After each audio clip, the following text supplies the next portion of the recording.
네, 안녕하세요. 안녕하세요. 네, 여러분 반갑습니다. 오늘도 역시 나민희 씨를 모시고 한국에서의 생활이라던가 어떻게 한국으로 오셨는지 그런 것도 좀 들어보는 시간을 가지도록 할 텐데 전편에 너무 인상적으로 들어가지고 진짜 요운이 잘 가시지 않아요. 예, 그래서 오늘도 아마 재밌고 그런 시간이 아닐까라는 생각이 좀 드는데 그 몰타에서 일하다가 탈북을 해야 되겠다고 결심했던 그 결정적인 요인이 어떤 게 있었나요? 저는 여러 순간들에서 그런 걸 많이 느꼈는데 성격상 이제 네. 부당한 대우를 받으면 참지 못하는 그런 게 있어요. 네. 그래서 북한에서도 되게 조직 생활에 대한 불만이 많았었고 네네. 근데 이제 유럽에 나갈 때는 환상이 컸죠. 아, 내가 한 3년 정도는 유럽 사람처럼 살다가 네. 조직 생활도 안 하고 그냥 프리하게 살다가 올 수 있겠지 이런 생각으로 갔는데 아닌 거예요. 네네. 도착해보니까 전에도 말씀드렸듯이 인터넷도 사용 못해, 핸드폰도 뭐 금지되어 있고 밖에 외출도 못하고 어디 나갈 때는 꼭 4명 이상 나가야 되고 너무 답답하고 항상 이제 꽉 막힌 그런 생활을 하다 보니까 더 부당함을 많이 느꼈던 거죠. 근데 같이 일하는 외국인들은 또 굉장히 자유롭게 살아요.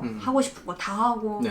그게 너무 비교가 되는 거예요. 아, 같은 사람인데 나는 왜 이렇게 살아야 되지? 이런 생각을 계속 하다가 안 되겠다. 한 번밖에 없는 기회인데 이때 내가 내 인생을 바꿔야겠다. 그런 생각이 들었고 사람답게 살고 싶은 생각이 너무나도 강렬했어요. 네네. 네, 그리고 전 세계에서 북한처럼 사는 것은 정말 1%도 안 될 것이다. 그러니까 내가 북한만 포기하면 전 세계를 다 가볼 수 있는데 예, 북한을 끝까지 고집한다면 전 세계를 내가 가볼 수도 없고 앞으로 이제 더 어두운 생활을 이미 이제 자유를 맛봤기 때문에 네네네. 어두운 생활을 해야 되는 거잖아요. 그럴 자신이 없었던 거예요. 그래서 그런 어떤 여러 가지 생각들을 계속 끊임없이 하다가 네. 결국에는 탈북만이 답이겠구나 이런 결론에 도달했던 거죠. 굉장히 끼어 있으셨네요. 좀 약간 그런 반항아적인 그런 네. 기질이 항상 있었던 것 같아요. 그러면 어떤 과정을 통해서 한국으로 올 수 있었나요? 일단은 몰타가 섬이다 네. 보니까 섬에서 탈출하는 게 가장 기본이잖아요. 그렇죠. 그래서 굉장히 계획을 치밀하게 세우고 여권을 일단 가져야겠다 네네. 내가 그런 생각을 했었는데 타이밍이 항상 중요한 것 같아요. 인생은 타이밍이라는 네. 말이 그 당시에 막 공장에 어떤 여러 가지 검열 북한 노동자들의 그 노동 착취에 대한 뭐 여러 가지 검열들이 막 들어오고 이러면서 좀 이슈가 됐었어요. 몰타 내에서. 그러다 보니까 버이온이 여권을 다 지급을 해준 거예요. 갖고 있어라고. 네. 이때다 기회는. 그런 생각을 했었고 그리고 또 제가 10월 13일 날에 떠났는데 10월 11일부터인가 14일부터인가 그때 버이온이 출장을 가요. 옆에 그 오스트리아에 사업 보고를 하느라고 이제 갔다가 오는 버이온이 비는 기간이에요. 그 기간만큼 또 조로의 타이밍이 없는 거예요. 그래서 그 전날 계획을 이제 막 치밀하게 세우고 출근을 해가지고 나 치아가 너무 아프니까 병원에 좀 가봐야겠다 얘기를 계속 했죠. 그러니까 근데 10월 13일이 제 생일이었거든요. 막 생일날에 치아를 뽑으면 안 좋대요. 그딴 거 상관없고 그냥 병원만 좀 가게 해달라고. 일단 여기를 벗어나야 되니까. 그럼 오케이 갔다 와라 해서 병원을 데리러 이제 누가 데리러 오고 그 다음에 공장을 벗어나가지고 숙소에서 짐을 챙겨가지고 공항에 갔는데 저는 여권이 있으니까 바로 출발을 할 수가 있는데 그러니까 처음에는 독일에 가려고 했었거든요. 그래서 출발을 할 수가 있는데 여권 없는 사람이 있다 보니까 출발을 할 수가 없었고 그래서 거기서 첫째로 이제 계획이 무산되고 그 다음에 여러 가지 방법을 찾아봤죠. 여기를 벗어날 수 있는 방법을 찾아보다가 배로 가야겠다.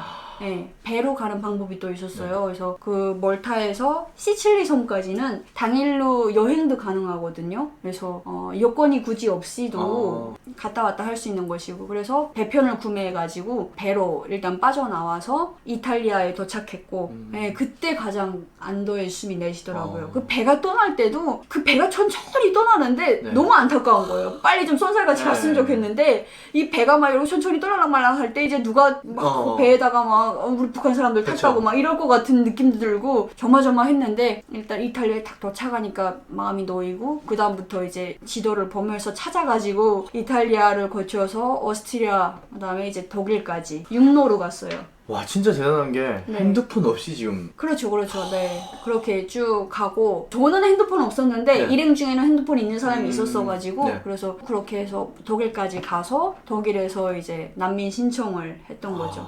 그럼 독일에서 비행기 타고 한국으로 왔어요? 네, 독일에서 비행기 타고. 그러니까 원래는 독일에서 난민 신청을 해서 거기서 살려고 했어요. 네네네. 그러니까 이건 제가 어디서 밝힌 적이 없는데 네. 독일로 와라. 여기가 되게 살기 좋다. 이렇게 또 이끄는 사람도 네, 있었고 네. 그리고 이제 독일에서 탈북민 정책이 가장 잘 되어 있다. 네. 그리고 북한에서는 일단 한국, 미국을 굉장히 주적으로 보잖아요. 그쵸. 그래서 탈북을 해도 한국이나 미국보다는 또 유럽을 가면은 좀 더 이제 가져간데 처벌이 덜 가지 않을까 이런 생각에 유럽으로 처음에는 가려고 했던 거죠. 그래서 네. 독일을 선택했고 도착했는데 난민 신청까지 하고 기다리고 있는데 보안 안전상으로 네네. 잘 보호가 안 되더라고요. 당시에는 시리아 내전으로 해서 네네. 시리아 난민들이 엄청 많았을 때예요. 그래서 막 출입문이 제대로 통제가 안 돼서 사람들 들락날락 막 장난 아닌 거예요. 그래서 그걸 이렇게 보면서 아 저기로 이제 북한 대사관 누가 들어와서 그냥 우리 칼로 쑥 베고 가도 모를 판이네. 그 정도로 막 와야판이었고 그래서 일단 우리가 안전부터 챙겨야겠다. 우리가 제일 안전할 수 있는 곳으로 가자 이렇게 해가지고 한국을 거기서 택하게 되었고 한국 영사관에다 전화해가지고 가겠다 이렇게 해서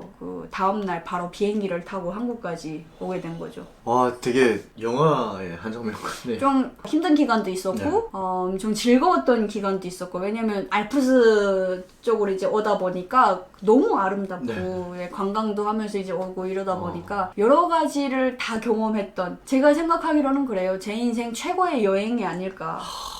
또 이게 또 아름다운 언어로 이렇게 순화를 해서. 근데 단돈 200유로를 갖고 떠났는데 지금 200유로 갖고 못 봐요 알프스를. 그렇지 못 가죠. 그리고 그때는 정말 도와준 분들이 꽤 많았어요. 얼마 안 되는 돈으로 택시를 태워주는 분들도 있었고 이제 북한이라는 이유만으로 막 그랬던 여러 가지 도움의 손길이 있어서 이렇게 온 건데 그런 것 같아요. 네. 너무 감명 깊게 잘 들었습니다. 네. 그 미니 씨는 해외 생활을 하다가 오셨잖아요. 네, 네. 근데 뭐 일부 탈북민들 같은 경우에는 저도 그렇고 바로 북한에서 바로 왔단 말이죠. 그리고 중국에서 살다 오신 분들도 있긴 한데 해외 생활을 좀 하다가 왔음에도 불구하고 한국에서 신기한 것들이 있었다고 하면 어떤 것들이 있어요? 해외 생활을 제가 하긴 했는데 네. 저는 내가 해외에서 대체 뭘 했을까 이런 생각이 들 정도로 한국에 와서 모든 게 다 신기했어요. 핸드폰을 처음 가져본 거잖아요. 네, 한국에 그쵸. 와서 핸드폰으로 할 수 있는 모든 게 너무 신기했죠. 이제 택배 같은 것도 네. 쿠팡으로 뭐 택배를 시키는 것도 몰랐잖아요. 그쵸. 그런 것도 너무 신기하고 그리고 무엇보다 한국에 와서 회사도 다녀보고 저명 회사였는데 그래서 이제 일도 해보고 했는데 멀타에서 받았던 금액 북한 정권이 멀타에서 일한 것에 대해서 지급했던 금액의 한 10배 되는 돈을 받았어요. 네. 그래가지고 너무 감사했죠. 내가 이런 가치가 있는 사람이구나. 그때 그걸 처음 알았고 더 신기한 거는 한국의 회사는 작업 청화도 없더라고요. 처음에 네. 이제 아침에 8시 반부터 일을 시작하는데 8시 20분에 출근하는 거예요. 북한 같았으면 뭐 7시 40분에 나와서 독보하고 초상화 정서 네. 작업하고 뭐 모여서 뭐 한참 더 으쌰으쌰 하자고 얘기를 하고 일 시작하잖아요. 그냥 8시 20분에 도착해서 커피 한 잔 마시고 더 일을 하시는 거예요. 맞아요. 끝나고 저는 이제 반장님 앞에 가서 이렇게 서 있는데 왜 오냐고 그래서 아니 뭐 청화 같은 거 안 해요. 그러니까 여기 그런 거 안 해. 그러시고 그래서 끝나니까 다 없어져요. 근데 이게 회사가 돌아가는 게 신기하고 맞아요. 청화 한 번 없는데 맞아요. 회사가 돌아가는 게 신기하고 돈이 지급되는 게 신기하고 저도 첫 월급 받았을 때가 너무 신기했어요. 내가 일한 것에 대한 그 노동의 대가에 대한 보상을 이렇게 주는데 그때가 제가 삼립식품에서 일을 할 때 빵을 엄청 열심히 만들었어요. 근데 그때 주야로 해가지고 정말 빡세게 일을 했는데 월급이 260만 원인가 들어왔어요. 저 너무 신기해가지고 굉장히 그 당시 260이면은 네. 이걸 내가 다 써도 되는 건지. 그렇죠. 네, 와, 그 부분 진짜 신기했던 것 같아요. 네. 다음 질문도 좀 비슷한 맥락의 질문이긴 하지만 한국에 와서 가장 좋은 것이 있다면? 한국에 와서 저는 저를 위해서 살 수 있어서 너무 좋아요. 네, 북한에서는 저를 위해서 살 수 없었던 거죠. 저는 그렇죠. 그냥 하나의 부품에 불과했던 것이고 북한의 3천만이 다 김정은을 위해서 존재하는 어떤 존재들이잖아요. 근데 그랬던 삶에서 이제 한국에 와서는 저를 위해서 일하는 것도 저를 위해서 하는 거고 쉬는 것도 저를 위해서 쉬는 거고 저만을 위한 저의 앞날을 위해서 살아갈 수 있다는 것에 너무나도 감사해요. 그렇습니다, 여러분. 네. 자, 그리고 이 질문을 또 많이 받으셨을 것 같아요. 채널 이름도 평양여자 나민이라서 평양냉면 네. 억류간 냉면을 드셔보셨어요? 억류간까지는 아닌데 네. 이제 평양의 청류간이라고 네. 이름도 비슷하잖아요. 네네. 억류간, 청류간. 그래서 억류간의 라이벌 느낌의 그런 또 식당이 있어요. 네. 냉면만 전문으로 하는. 거기서는 자주 먹어봤는데 어. 억류간은 이제 워낙에 사람이 많아요. 음. 그래서 아마 그럴 거예요. 서울에 사시는 분들도 이제 63빌딩 하면 언제든 가볼 수 있는데 뭐 굳이 가야 돼 뭐 이런 생각을 하시잖아요. 억류간은 지방 분들이 평양 구경을 왔을 때 가는 곳, 외국인들이 북한 관광을 왔을 때 가는 곳, 이런 행사적인 장소로 많이 이제 인식이 있어서 언제든 가겠지 이런 생각에 청류관 뭐 이런 걸 많이 가봤었죠. 네. 그때 먹었던 평양냉면이랑 한국에 와서 먹었던 평양냉면 맛이 어떻나요? 많이 달라요. 평양에 있을 때는 냉면을 굉장히 좋아했어요. 냉면 자체의 맛도 너무 좋았지만 또 냉면 외에 뭐 딱히 이제 음식이 그렇게 많지 않아서 그랬을 수도 있는데 감기 걸려서 고열을 앓고 입맛을 잃었을 때도 냉면 한 번 먹으면 입맛이 싹 돌아올 정도로 굉장히 냉면을 좋아했는데 한국에 와서는 그렇지는 않은 것 같아요. 그래서 처음에 평양냉면이다 해서 이제 가서 먹어봤는데 옛날에 어떤 평양냉면 맛을 그대로 지금 유지하고 있는 게 아닌가. 제가 봤을 때 한 6.25 때 정도의 네네네. 평양냉면 맛 그런 생각이 들더라고요. 너무 좀 슴슴하고 아. 간이 없잖아요. 네네네. 일단 되게 그게 좀 다르다 이렇게 네. 느껴졌어요. 지금 평양냉면은 굉장히 자극적으로 많이 변했어요. 아. 맛이. 근데 그렇지가 않아서 맛이 좀 많이 다르구나. 근데 뭐가 좋고 나쁘고는 없는데 저한 데는 워낙에 어렸을 때 먹던 맛이 많이 익숙해져 있다 보니까 여기 한국의 평양냉면은 아직 좀 입에 잘 붙지 않는 그런 편인 것 같아요. 한국에서 국내 여행은 좀 많이 다니신 편인가요? 많이는 못 다녀봤는데 그래도 이제 여러 곳에 다니기는 했어요. 가장 네. 좋은 곳이 있었나요? 제주도가 가장 좋죠. 네. 제주도요? 제주도는 진짜 김일성이 꿈이잖아요. 그쵸. 통일이 돼서 이제 한라산 백록담에서 네. 뭘 한다고 그랬던 거 어쨌든 그런 네. 식으로 굉장히 아름다운 곳 평양에도 그렇게 알려져 있거든요. 그래서 나는 저기 평생 못 가보겠구나 이런 생각이 많이 우울했었는데 한국에 오게 될 줄 어떻게 그러길 알았겠습니까. 바랍니다. 네, 그래서 제주도를 갔는데 진짜 외국이더라고요. 거기는. 그쵸. 그리고 돌들 쫙 쌓아놓은 게 너무 예쁘고 관광을 하다 보면 귤 굉장히 많이 이제 다 떨어져 있고 와 너무 예뻐요. 제주도에서 꼭 한 달 살아보기 한번 해보고 싶어요. 저는 한 달 살려고 왔습니다. 그러니까요. 너무 부럽더라고요. 저는 추천해 주실 곳이 제주도일 줄은 몰랐어요. 뭐 강원도나 어디 뭐 포항이나 뭐 이런 데일 줄 알았는데 제주도라고 해가지고 왜냐면 추천해 주시면 저도 가려고 했었어요. 네. 저도 국내 여행이나 뭐 해외 여행 되게 좋아해가지고 그랬었는데 여수도 예뻐요. 여수요? 여수는 가보셨어요? 뭐 가보도록 하겠습니다. 네. 여수 밤바다 진짜 예뻐요. 네. 알겠습니다. 마지막 질문이 될 것 같습니다. 긴 시간 동안 또 이렇게 함께 해주셨는데 앞으로 뭐 하고 싶은 것이나 뭐 꿈 같은 게 있다면 어떤 게 하고 싶은지? 지금 저는 너무 행복한 그런 지금 신혼이기도 하고 그런 부럽습니다. 생활을 보내고 있죠. 또 그리고 유튜브를 통해서 많은 분들의 이제 사랑, 응원을 받으니까 정말 행복하더라고요.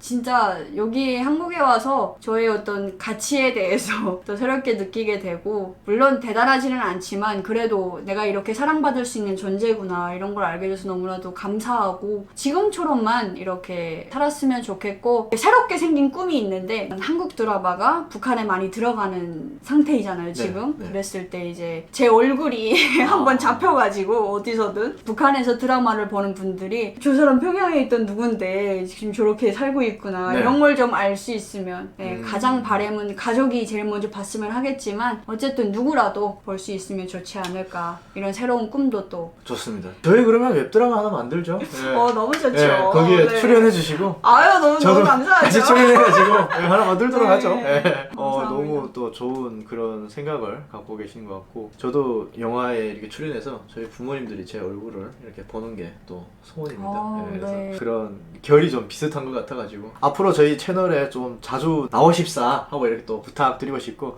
저는 뭐 언제든지 불러만 주신다면 그래서 여러분들 평양에서 나민이 채널도 또 많이 사랑해주시고 궁금한 부분들은 댓글로 남겨주시면 제가 또 언제든지 모셔서 이렇게 또 인터뷰를 하도록 하겠습니다. 오늘 이렇게 나와주셔서 너무 감사드리고요. 감사합니다. 그럼 다음에 또 뵙도록 하겠습니다. 감사합니다. 감사합니다.